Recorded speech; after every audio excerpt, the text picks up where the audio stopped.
Yep. All right, we're back in it. This video covers a recent trip, end of October 2023. Adam and I went down to the National Whitewater Center, USNWC, in Charlotte. This time I brought my Dagger Rewind. The previous time I brought my code. So things get a little slicier, a little spicier. I'm punished for some bad edge control. And I spent a lot of time, like I did on my last visit, really hammering out the same moves on each rapid, trying to smooth them out. I've marked up in this video sort of each timeline by chapter so that you can click through it. I know it's a monster video, it's super long, but watch it in chunks. Come use it for what you will, whether it's a breakdown of the rapids, we've got those, whether it's a view of competition channel, whether it's me smashing my head and safety stuff to be aware of. So it's all in this video. Thanks for joining me. This first part of the video is just me getting a lap or two with a map in the upper corner of the video so you can see where I'm at relative to the course. And then we'll break it down rapid by rapid with some additional interesting stuff interspersed. So thanks for joining. Thanks for watching. And I will see you on the river if you're up here in the DC area.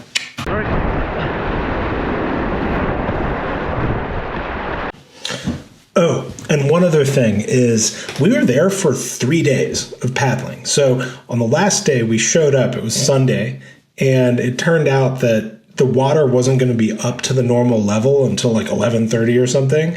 So we were sitting there with this empty whitewater course, concrete showing at the top, and then the pool just flat water at the bottom.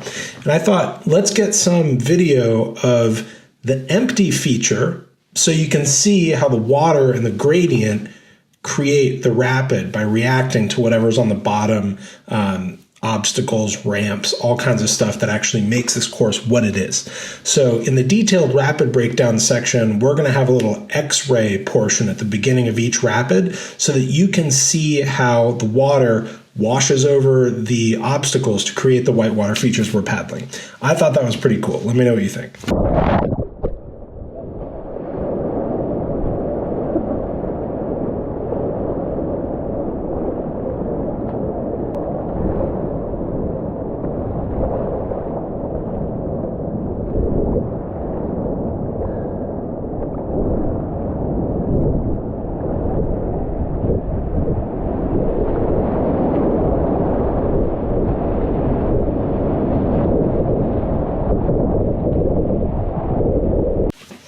This is about the point where it becomes really clear that the course is different with 6 pumps as compared to 5 pumps. Jock's wave is much more lively. Shutdown looks about the same, honestly, but once we get past this shutdown hole, Biscuits and Gravy is a huge wave followed by a huge hole. You can sneak it on the right, it's all good, but definitely a lot more excitement than with 5 pumps where this is basically flat water.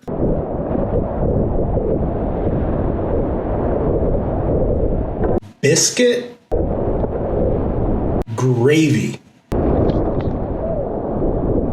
Yeah, good.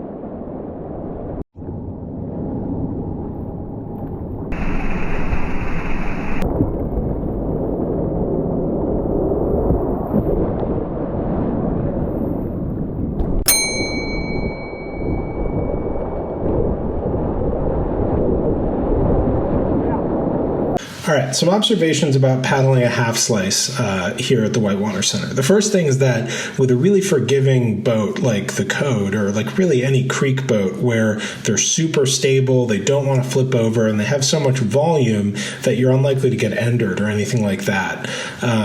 Those really protect you from a lot of the strong eddy lines and pushy water that people talk about. If you've been paddling a while and you have a comfortable roll, then I do suggest you bring a half slice down here, because the reality is that comp channel is great and it's a really great place to get better, but for newer boaters, I think the primary value is really wilderness channel. You show up here, you can run the same booth over and over and over and over again. That's really the unique benefit of the Whitewater Center. There's convenience and safety benefits and drawbacks, to be honest, with the concrete and some of the more powerful eddy lines and stuff. But the reality is that in a slicey boat, you're going to get feedback from the water that is going to teach you more about it. So one thing that I noticed paddling my slicey boat here is that you will get flipped upside down if you make mistakes. And what that encourages is a kind of awareness and engagement with your paddling where you realize that if you stop paying attention or start to get lazy, you will get punished for it. And it's because of that feedback that muscle memory develops behind it over time, which makes you able to free up your mind and think about other stuff while you're paddling because you've been training in a fairly high consequence, high edge environment. If that's your normal, then it'll be your baseline.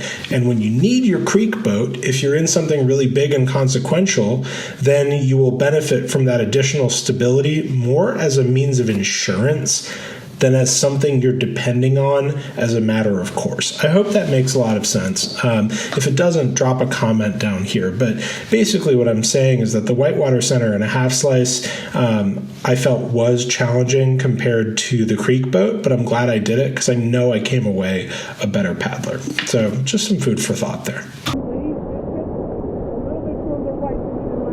All right.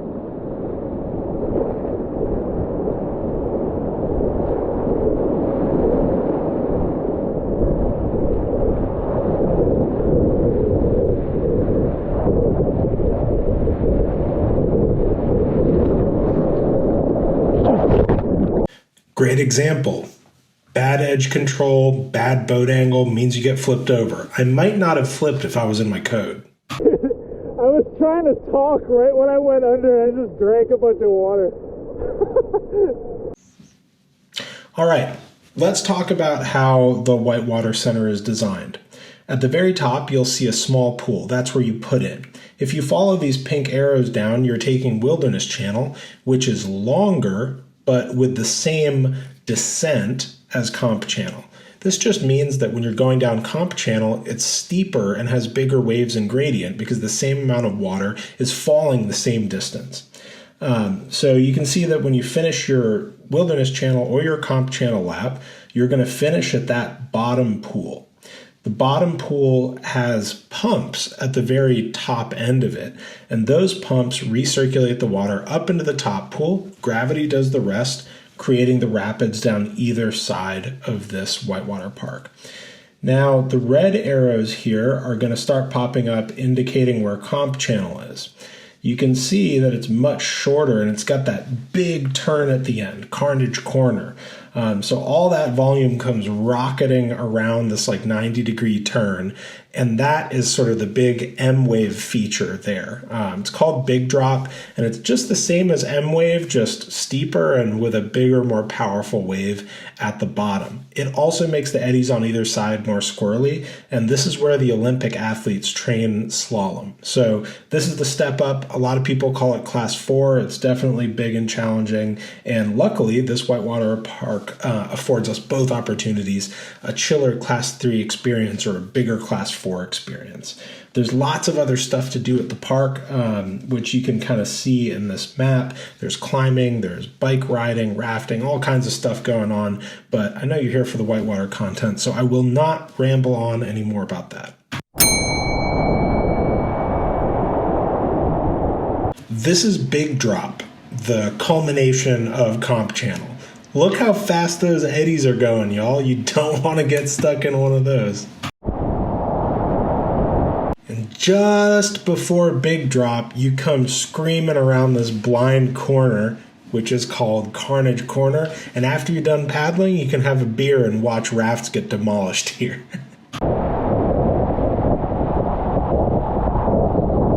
And this is the opening of Comp Channel. That water speed gives you a good idea of what you are in for if you decide to tackle it.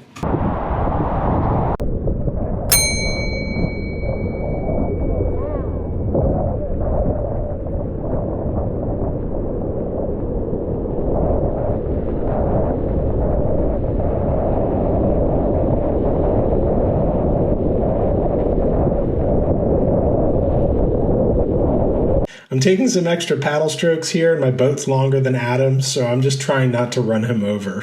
My bad.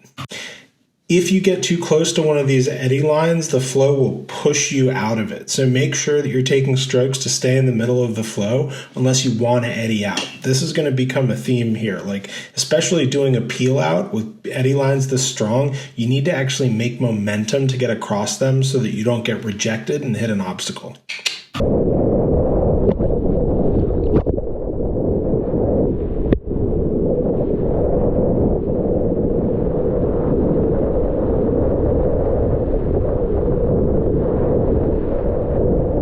We're going to talk a lot more about these eddy lines, but look at me just trying to stay in the current through this final drop.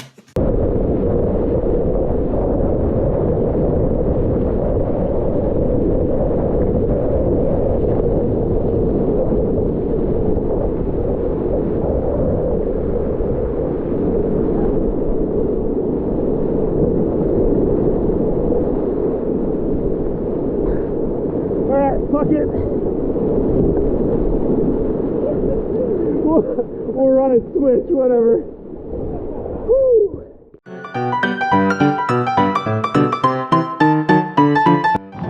Okay, took a little bonk. Here's the helmet.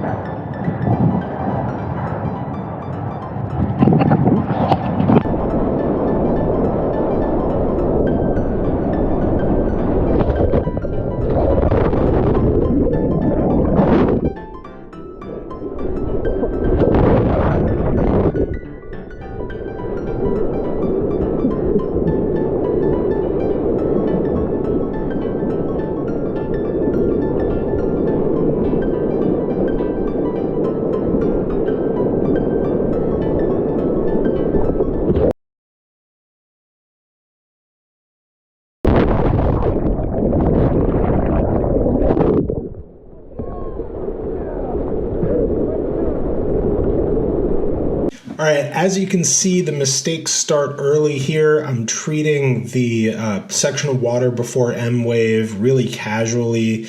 I should be parallel to those concrete walls, straight down so that I'm perpendicular to M wave when I hit it. The casual boat angle here, just sort of pointing my nose wherever, knowing or at least feeling like I can correct it later on, is the first mistake in a long chain of mistakes that ends with me bashing my face.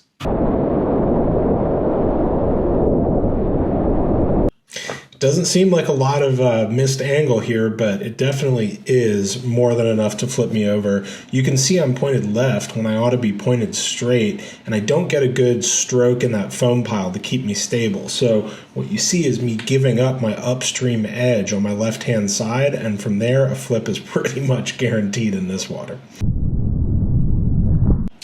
And in this moment, I knew I screwed up.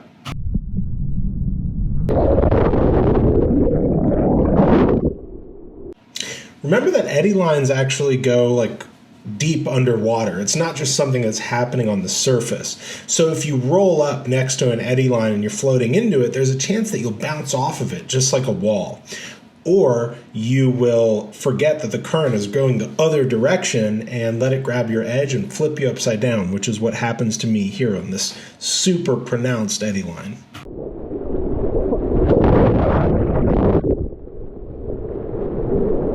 Okay, this is probably the most important part of this portion of the video. The reason we do peel outs, where we face upstream from an eddy, punch up into it, and then peel out in the middle of the flow, is that if we really casually try to just edge our way out into the current, if it's going fast enough and we're not paddling aggressively enough, we'll just get pushed back to the side of the river. And in this case, I get pushed back into upstream current and this boil, and I just kind of get trapped. But this is why we face upstream, get some speed, punch the eddy line, is so that we can be in the middle of the flow, comfortably going with it and not getting pushed into hazards or obstacles on either side. That's especially true with the water you're looking at here. So I want to be basically where that top red arrow is, and it's because of my lackadaisical paddling that I get into this crappy situation.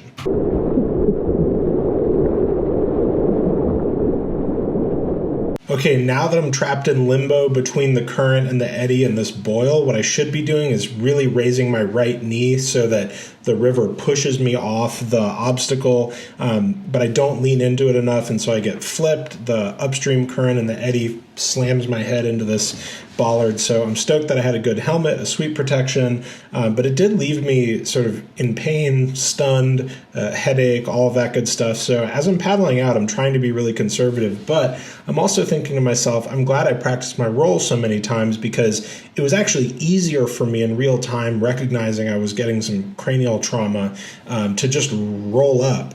It was much more complicated in my mind to pull the skirt or swim or something like that. So the reason we train stuff to muscle memory is really a safety thing as well.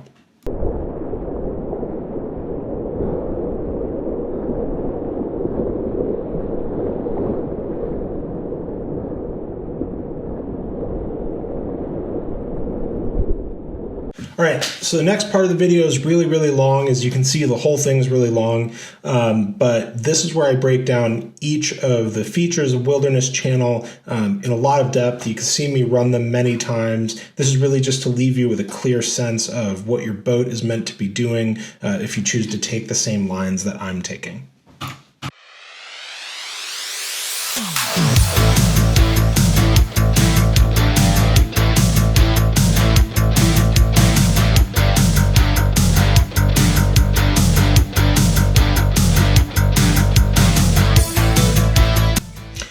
All right, so let's look at each feature in Wilderness Channel. We're going to do first with no water, so you can see what lies beneath and actually creates the feature.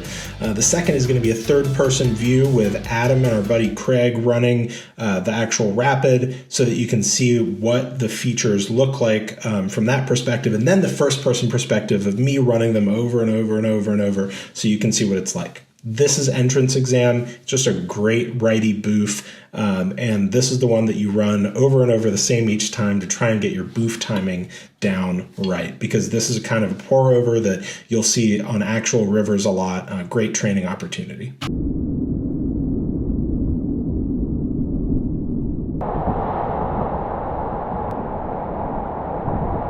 Okay, so the objective of this Entrance Exam boof is to get you out over the actual feature and landing in the safety of the eddy, which is why we have some kind of a river left bias, and we pull that boof stroke at the top because it's kind of a steep pour over.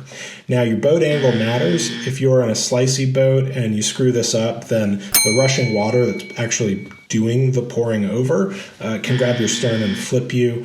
The other thing to note is that in a really steep feature, you want to pull your boof closer to the top to get your bow up so that it doesn't plunge into the water and flip you over. Now, if it's not a steep feature at all, you pull that stroke later, because since you're going into a foam pile, then you want to get your bow up at the last moment. And even like an M wave, you can plant your paddle in the actual foam pile. On Entrance Exam, Adam does it right every time, which is he pulls that boof right at the lip of the drop. And when I say lip, I don't mean the concrete edge. I mean right where the drop starts to plunge down. You'll see me wait too late to do this, and I get punished for it all the time. But anyway, that's enough rambling. Watch this boof over and over again.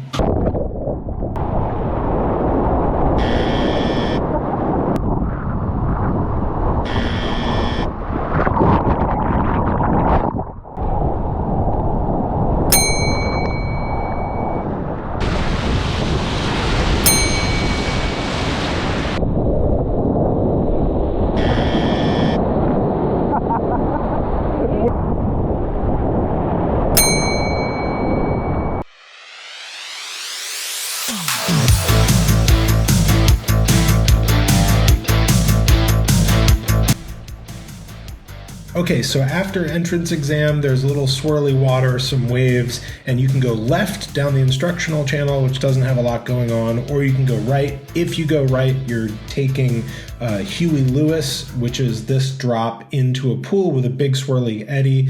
It's a pretty steep drop, so boof it at the top. And if you find yourself either too far left or too far right, just lean into that side. Like if you're too far on the right, lean into the rocks on the side and you'll kind of get bounced between the eddy lines and spat out going straight. This is one of the most swirly eddies around, so keep an eye on where you're landing. If you want to blast straight through it, you actually need to pick a line so you don't accidentally eddy out and then have to fight to peel out into what's next, which is Dave's Dilemma and then Bread and Butter.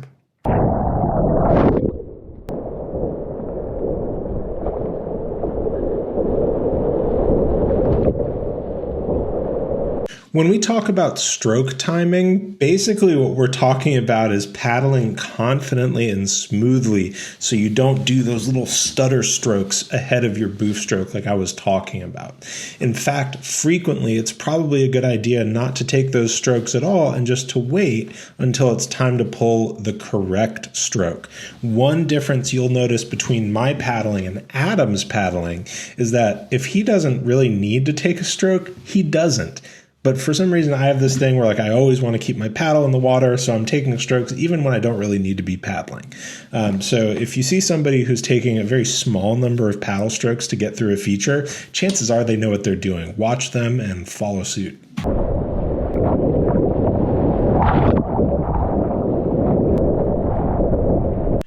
Yeah, you don't want to go over these drops sideways. That was terrible. Watch my boat angle and the timing of my stroke and see how this eddy just pushes me back into the flow. This is not optimal.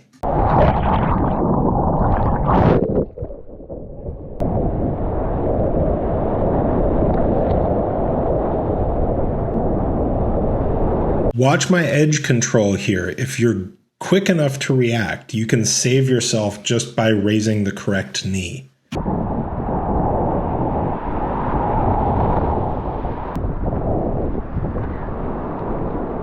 Last thing, this is the stretch between entrance exam and Huey Lewis. It's some pushy water, and it's interesting because you need to actually intentionally stay on line so that you don't approach Huey Lewis from the far left to the far right. So just FYI.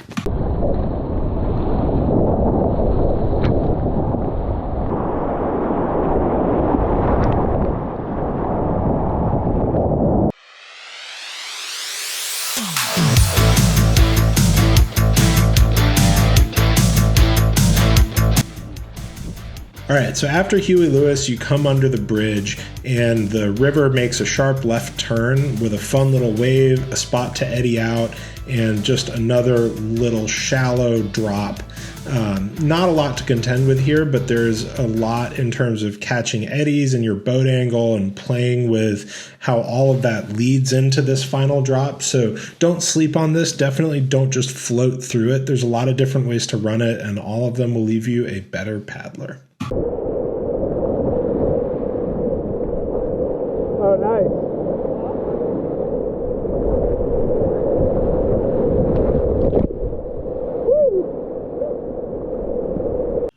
One thing I really like about this section is just how it feels flowy. When you come around the corner, you can see really clearly visually where the water is going and either choose to flow with it or to work with it to get some cross-current speed and adjust where you are on the river.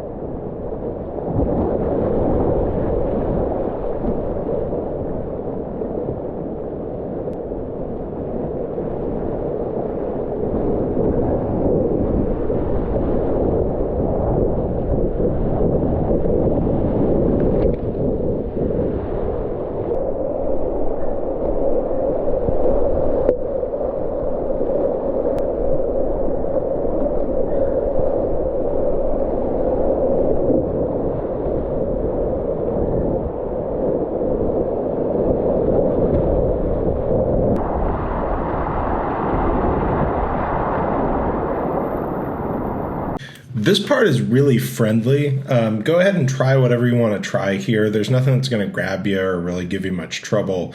You might not want to go down that next drop upside down, but that's why we practice rolls.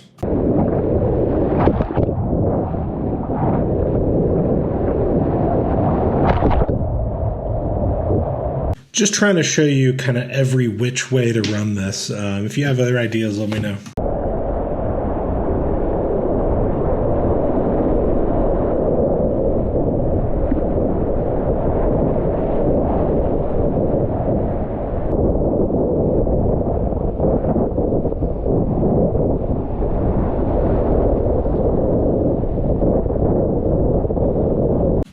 Oh yeah, that last wave you see that I never quite make it to, that's called the freestyle wave, and playboaters love it.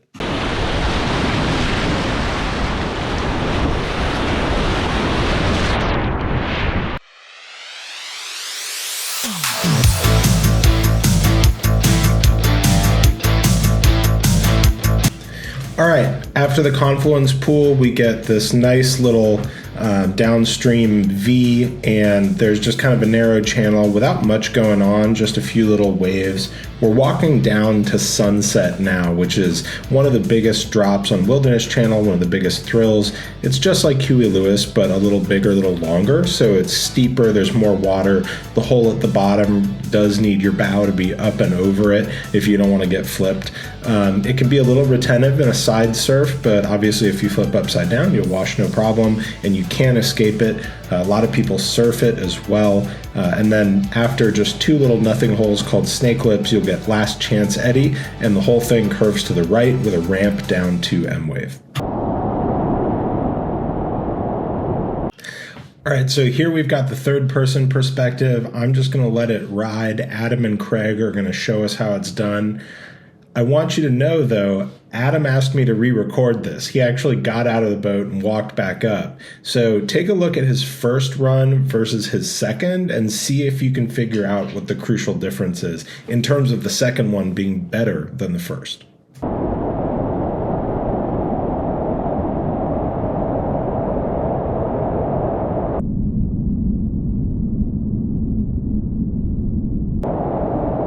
For a smooth ride over Sunset, it doesn't get much better than that. Beautiful righty stroke lifting up his bow, powers straight through it high and dry.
This is what happens if you can't get your bow up.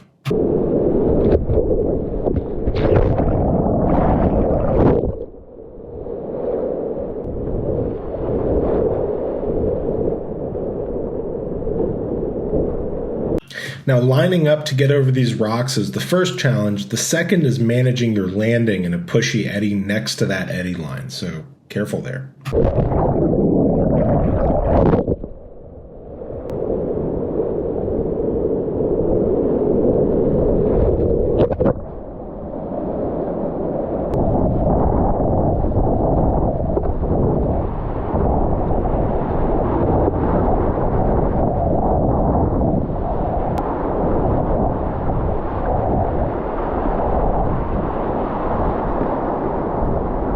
No whammies.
I'm kind of feeling myself. I'm like, all right, I got my roll. Let's practice a little hole escape here on Sunset.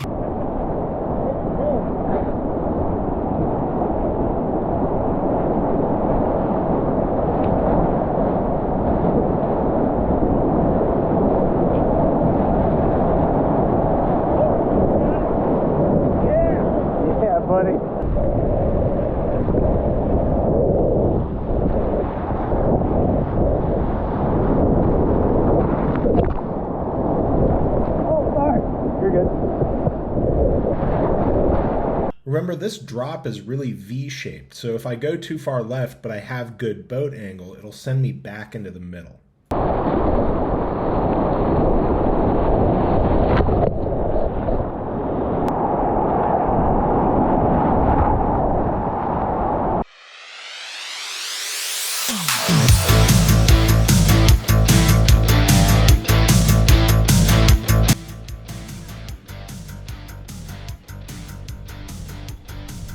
So M wave is the height of the bottom pond when all of the water from the whole center is in the bottom pond.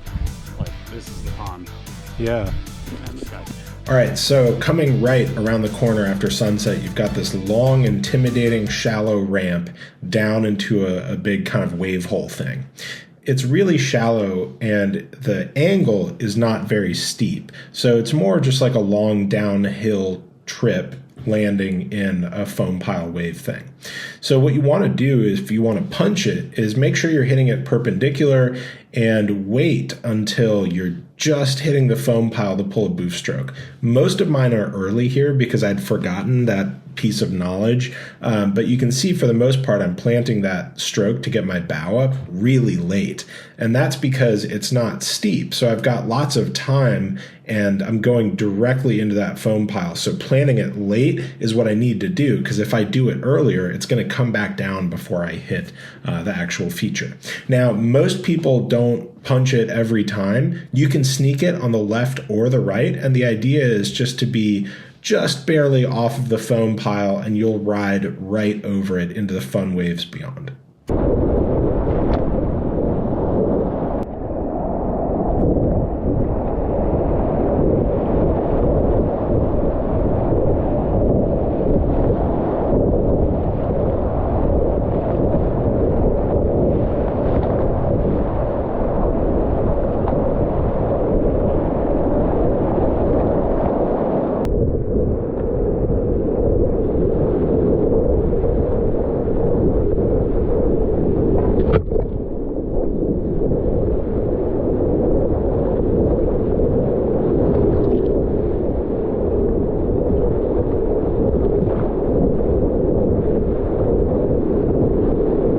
All right, let's break down a mistake I make on the right line here. So I'm trying to go right of M wave here, and I blast right past it, but I bounce off the foam pile into the river right eddy. I lose what is now my upstream edge because I'm in the eddy.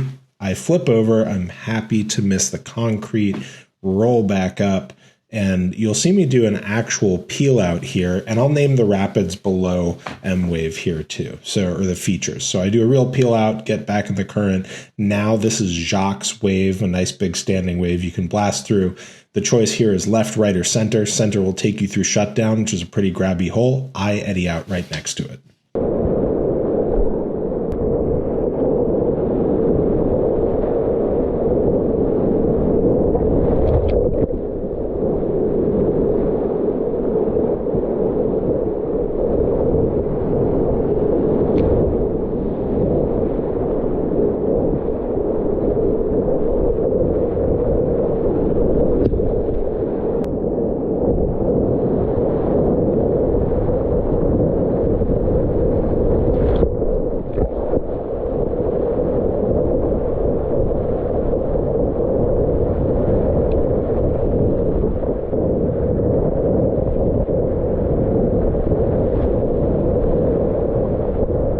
So another thing I'll say about this section generally, M wave to shutdown, is that you really want to paddle intentionally. Have a plan for when you blast either past M wave or through it. The reason is that the eddies on either side are powerful and they will whip you around in a 360 if you sort of casually happen upon them. Flips a lot of boaters.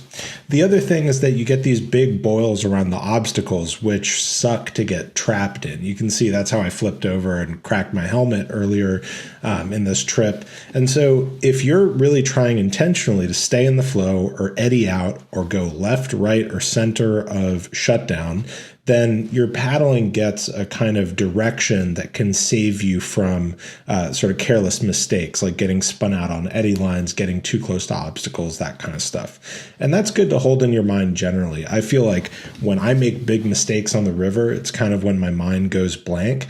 Reading and running, scanning ahead of you, just like when you're driving, hopefully, and generally having a plan for how to tackle each rapid is a great thing.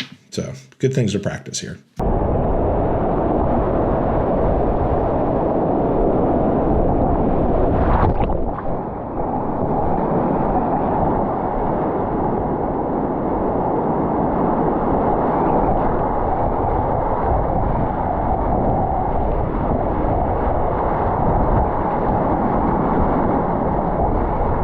One thing I want to call out with some of this third-person footage is basically just that you are your body and your kayak. And so like a lot of the times when we think about paddling, we're thinking about how our boat reacts with the water, but we don't really think as hard about what our body's doing, maybe until we get to more intermediate stages of paddling. Basically, your body is a sail. When you go through a big hole, that white cap and everything that hits your body is what slows you down, taking the speed you need to nimbly navigate and blast through other obstacles. So losing speed by the wave hitting your body is something to worry about. For example, if you have a set of 2 holes and you can skip the first one in order to keep your speed and blast through the second one, you might want to do that, because if the first one takes all your speed, you could fall into the second one and get trapped in a side surf, etc. Similarly, if you're upside down, your body is what helps you flush. A sticky hole often will hold a boat with no boater in it for quite some time. But if you put a person in there, the river has something to grab onto underwater when you're upside down, and your body is actually what can help pull you out of that hole. So interesting thing to think about, and that's what came to mind when I watched some of this footage.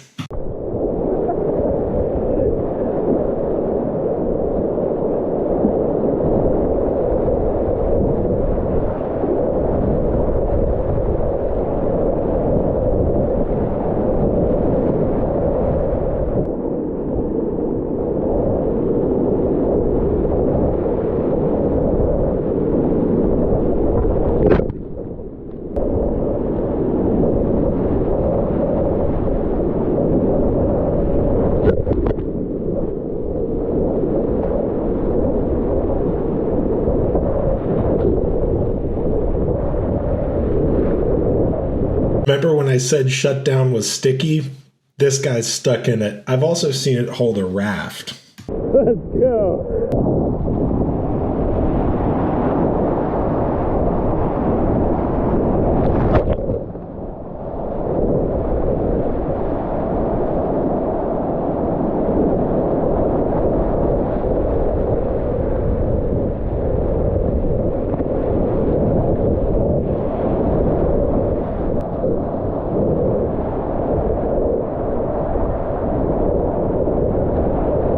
Now, with good boat angle, you can blast straight through shutdown like Craig does here in the orange helmet.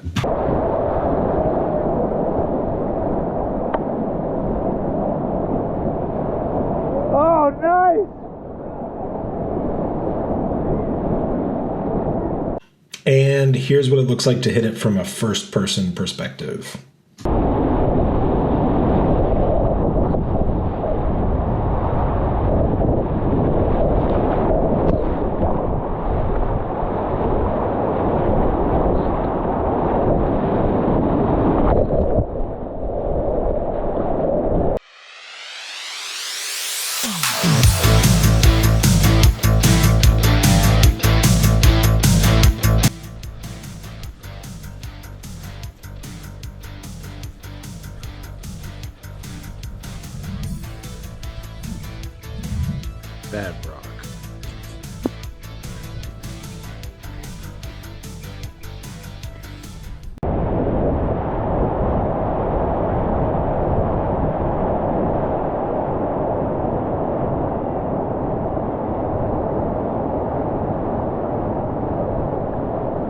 Like I said, the last time I was here, they only had 5 pumps running of the 6 they usually do.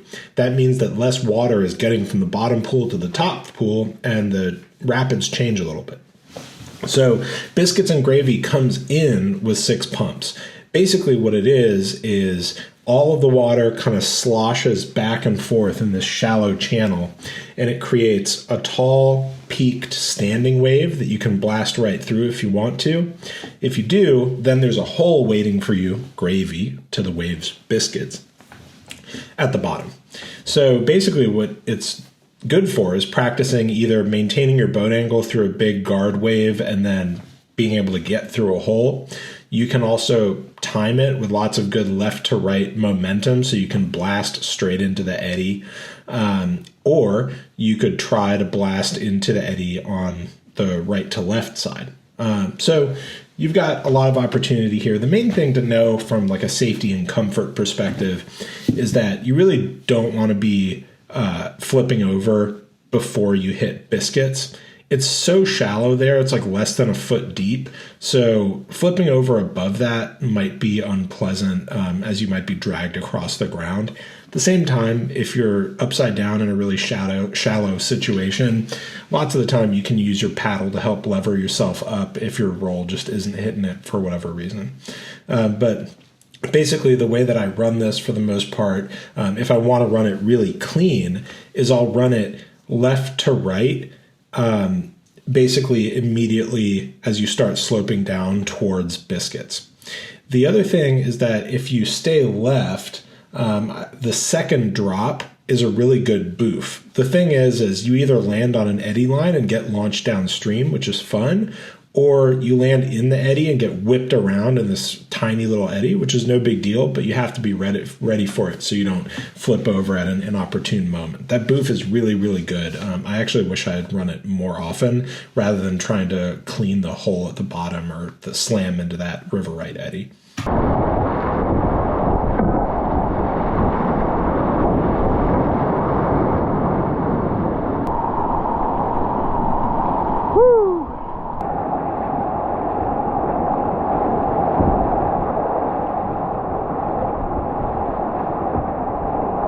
This is me miserably failing to line up for that boof and then having like PTSD from cracking my helmet and freaking out.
This one is so satisfying, y'all. Super good.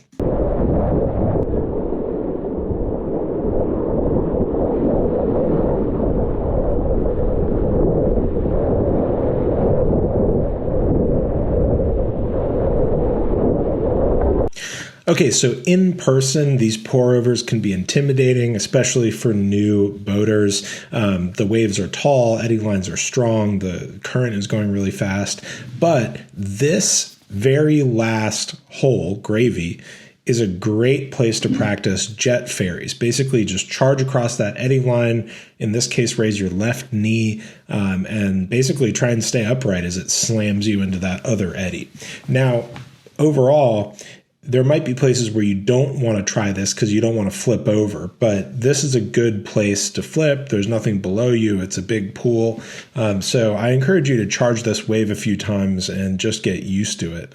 We got a lot of benefit out of it doing that kind of practice.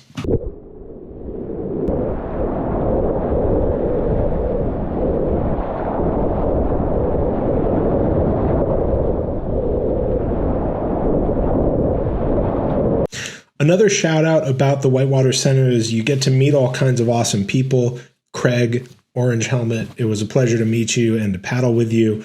It's really cool to get kind of a pickup group going and help each other out. So, just a great place to say hi to other kayakers, expand your network, find somebody local to show you on those rivers if you're down to paddle outside of the Whitewater Center. So just a point about socializing here. There's always good food, good beer, all that good stuff also, which makes it this self-contained whole paddling day. It's awesome. This is that boof again, but more properly executed so I land in the eddy. See how fast it turns me around? Gotta be ready for that.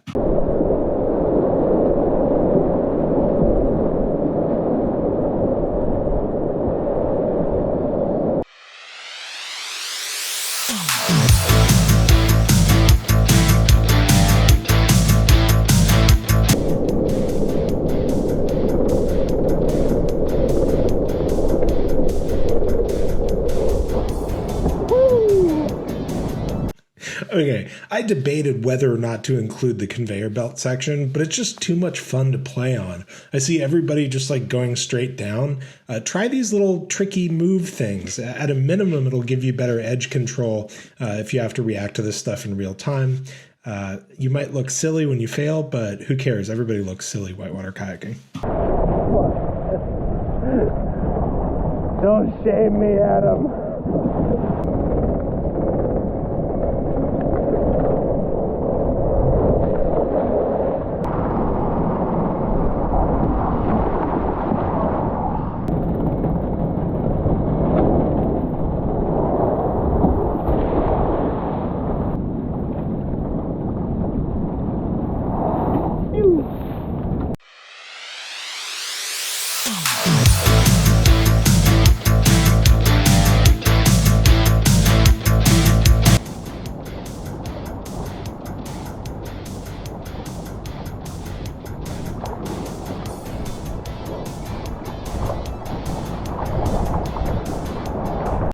Look, it's a free world. You can do whatever you want at the Whitewater Center.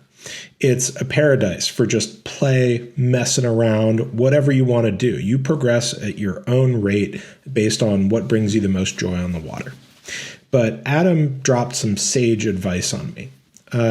Basically, this is his perfect lap.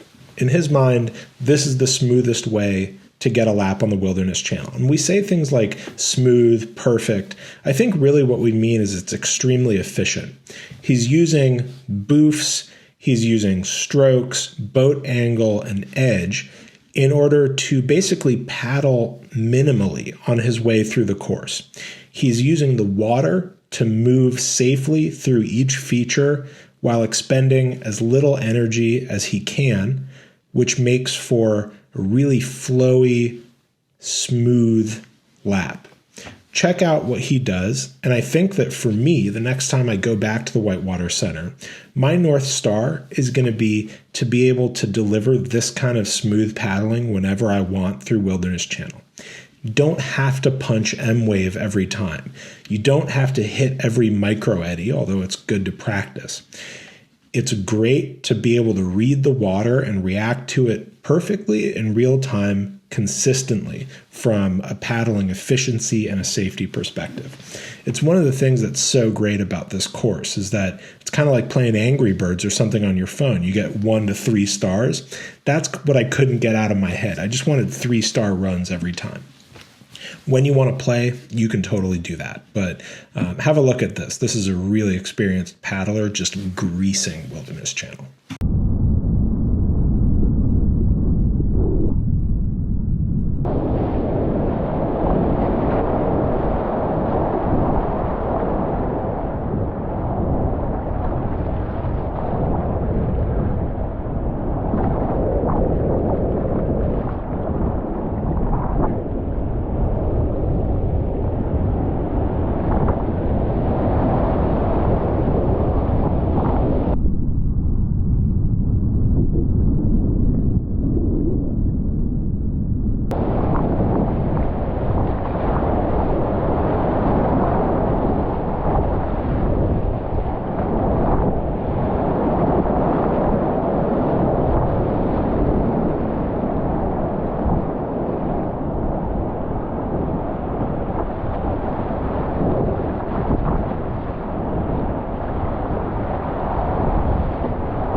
Okay, I'm not breaking down Comp Channel the same way I am Wilderness for the simple reason that I didn't paddle it as much, and I don't really think I'm a good enough boater to give you any tips.